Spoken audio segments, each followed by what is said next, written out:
La France suit avec la plus grande attention la situation au Gabon où un coup d'État a visé mercredi le président sortant Ali Bongo, a déclaré la première ministre Elisabeth Borne mercredi à Paris devant les ambassadeurs. Une fois de plus, au cours de cette année, vous avez répondu présent et l'action du réseau diplomatique français a été marquée par la réponse à plusieurs crises majeures. Le coup d'État au Niger et désormais la situation au Gabon que nous suivons avec la plus grande attention. Le Conseil gabonais des élections venait d'annoncer la réélection d'Ali Bongo quand un groupe de militaires est apparu sur les écrans de la télévision Gabon 24 pour mettre fin au régime.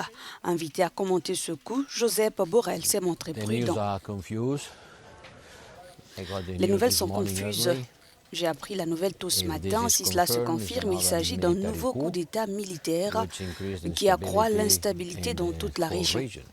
Je ne peux pas en dire plus car je n'ai pas d'autres informations, mais il s'agit certainement d'une question qui sera abordée.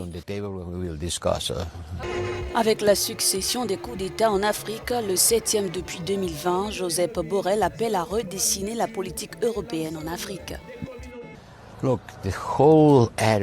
Toute la région, à commencer par la République centrafricaine, le Mali, le Burkina Faso, le Niger et peut-être le Gabon, se trouve dans une situation très difficile. Les ministres aujourd'hui, les ministres de la Défense, demain, les ministres des Affaires étrangères doivent réfléchir à ce qui se passe là-bas et à la manière dont nous pouvons améliorer notre politique à l'égard de ces pays.